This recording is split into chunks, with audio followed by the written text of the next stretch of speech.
Computer की कहानी 1801 से शुरू होती है, जहाँ पर पहली दफ़ा एक फ्रेंच मर्चेंट और इन्वेंटर जिनका नाम था जोसेफ मैरी जैकार्ड, उन्होंने एक ऑटोमेटेड मशीन बनाई जिसने कंप्यूटर के एरा में रेवोल्यूशन लाया, कंप्यूटर का एक्चुअली आइडिया दिया। ये एक ऑटोमेटिक सिस्टम था जो कि किसी भी क्लॉथ को ऑटोमेटिकली वीव कर देता था।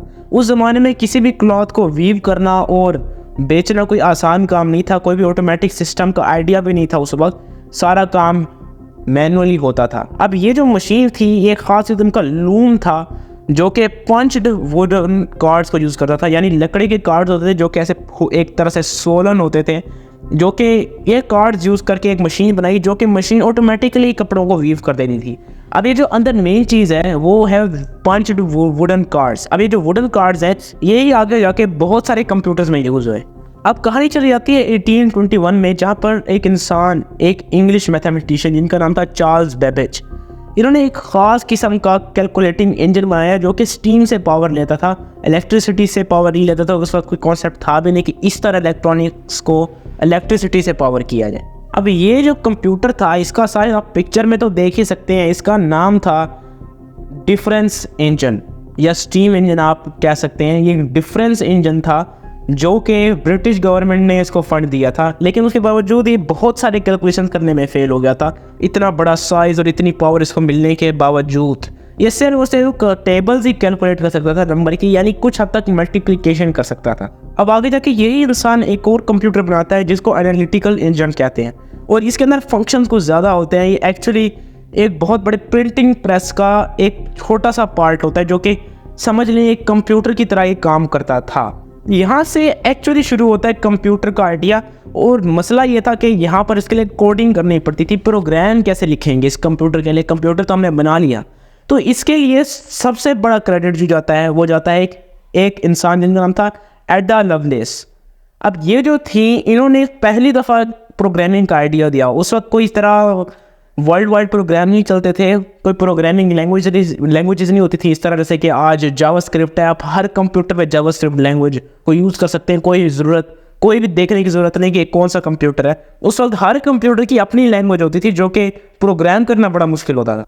अब ये जो थी ये बेबेज की जो एनालिटिकल इंजन है इसके ऊपर एक ख़ास किस्म का डॉक्यूमेंट था जो कि फ्रेंच लैंग्वेज में था, उसको इंग्लिश में ट्रांसलेट कर रही थी।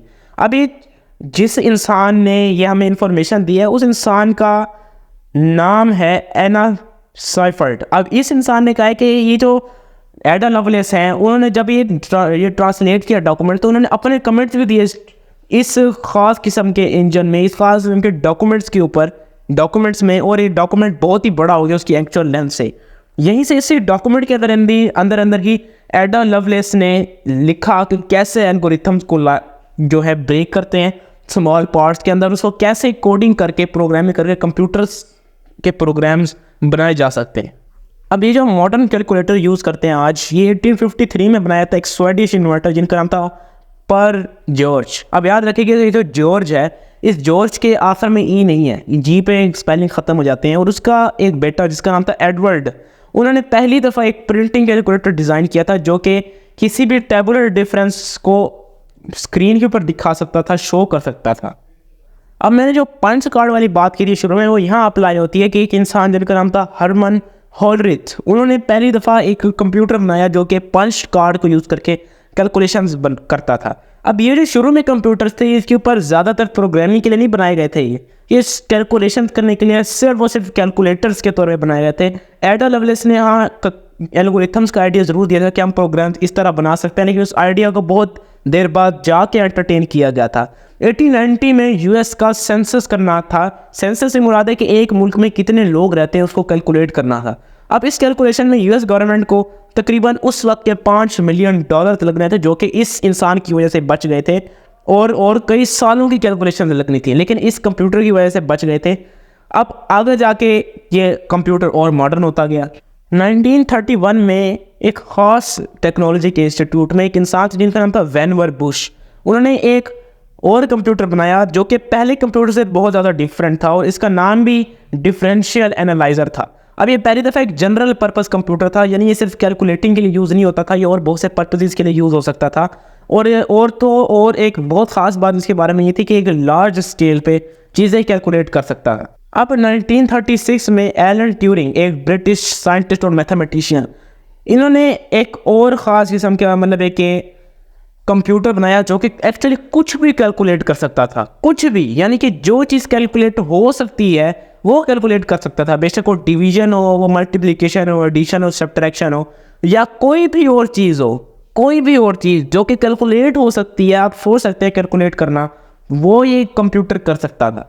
1937 में जॉन विंसेंट, एक ख़ास प्रोफेसर थे फिजिक्स के और मैथमेटिक्स के, उन्होंने एक और कंप्यूटर बनाया जो कि इलेक्ट्रिसिटी को यूज़ करता था और गियर्स वगैरह और बेल्स वगैरह की जान छोड़ दी पहली दफ़ा, और एक पहली दफ़ा मॉडर्न लुक आई कंप्यूटर्स के अंदर। अगर आप आज की HP की कंपनी से वाकिफ़ हैं तो यहाँ पर मैं वीडियो ख़त्म करूँगा HP तक कहानी पहुँचा के। 1939 में डेविड पैकर्ड और बिल ह्यूलेट, ये दो इंसान थे जिन्होंने ह्यूलेट पैकर्ड कंपनी को इन्वेंट किया था, फाउंड किया था कैलिफोर्निया के अंदर। ह्यूलेट पैकर्ड HP से शुरू होता है, द ह्यूलेट पैकर्ड कंपनी, ये HP की फुल फॉर्म है।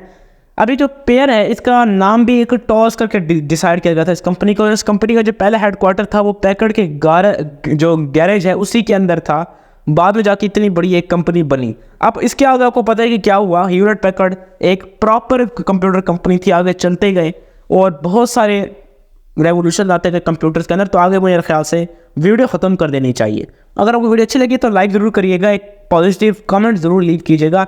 अगली वीडियो में मिलेंगे, तब तक के लिए बाय।